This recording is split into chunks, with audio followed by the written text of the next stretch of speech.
what's righteous? Welcome to We Hip Hop, the culture as a whole. Shout out to everybody that's been getting hip to what we're doing. We now had a YouTube. Welcome to the YouTube. We Hip Hop. Please subscribe to this vibe. Also know that you can check us out on Instagram. That is right, at We Hip Hop on Instagram. We plan to bring you the culture as a whole. But right now I want to get into talking about albums. 2 albums. I want to go ahead and compare them. I want to say the year 2007 and 2008. Don't quote me on that, but we had the Carter 3 and we had Graduation from Kanye West. Now, I want to say Graduation definitely dropped first.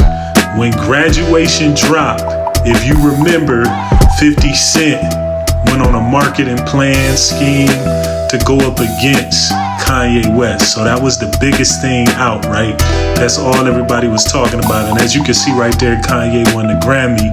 So naturally, he probably beat 50 Cent out with the album Curtis, right? Yeah, it was Curtis. So I purchased both albums, by the way. But anyway, we want to get back to comparing these albums, right? So with Graduation, you started off with Good Morning. Did you realize that you were a champion in their eyes? I mean, the album was crazy. Shout out to No ID. That's No ID in the lab with him. His OG. That's Plain Pat. For everybody that's hip to Plain Pat. You know, so Kanye surrounded himself with a lot of music minds when he put this album together. Produced every record on the album. I mean, the project was crazy. To me, there were no skips on it. La, la, la, la, wait till I get my money right.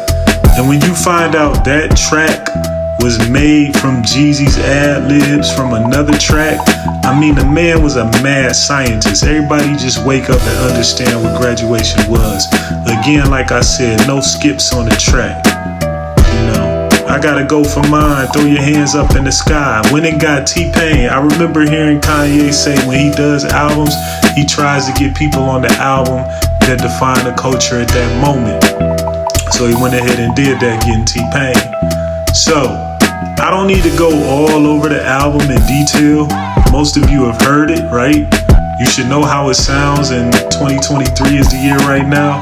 But you've had time to kind of let it sink in. Think about Flashing Lights, right? Think about Drunken Hot Girls. You know, it was some stuff on there, man. Lil Wayne was on the album. Barry Bonds? What? And here's another hit, Barry Bonds, right? So let's really think about this. Beginning to end, in my opinion, flawless.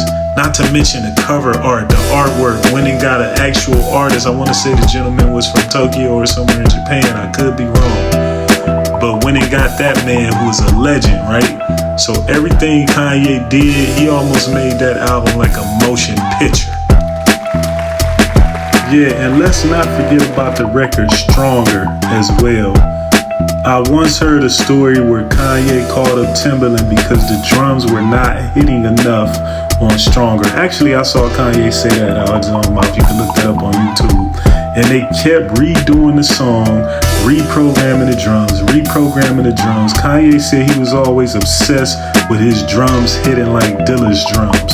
At this point, he knew he wanted this song on radio, so he harassed Timbaland. Probably didn't have to do much but ask him to come through.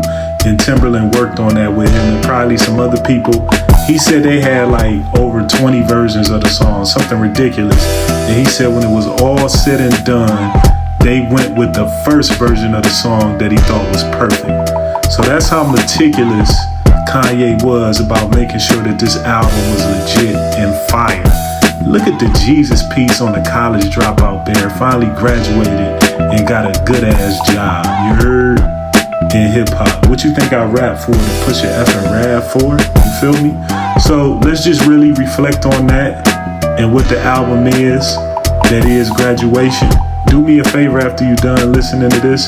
Go ahead and vibe out to Graduation. Go ahead and listen to it.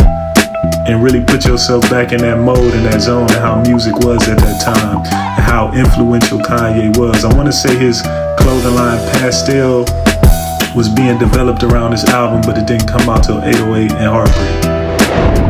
Alright, now let's segue into Weezy Wee from Eagle Street. Throwing Holly Grove up like he trying to lose his gut.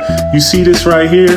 When I hear the Carter 3, that's what I hear. What you see right there, that's what I hear. An untamed beast that just keeps going.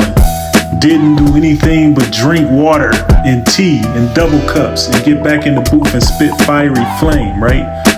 He started the album off with 3P, basically letting you know this Carter thing, I've been winning at this for a while. Give me my rings.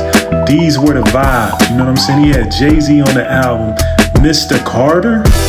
Are you kidding me? Did he turn around and had a song, was it called Dr. Carter? I might be wrong, but he was talking like he was working on Frankenstein. I mean, he got ridiculous on there, man. He had production from The Alchemist on the cut with him and Jewels and Fabulous, and they all went crazy. It was a great balance on here. Who can forget a Millie?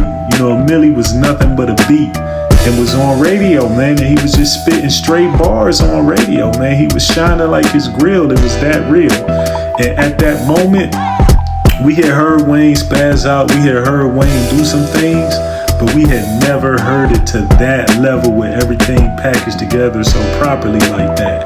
So to me, the Carter 3 was a moment. Let us not forget about the cover. The cover kind of gave off those Illmatic vibes, right? But the difference was it was young Dwayne Carter in a suit. Looked like the boy wasn't no more than 2 years old. Nah, I'm gonna say he wasn't even 1 year old on there.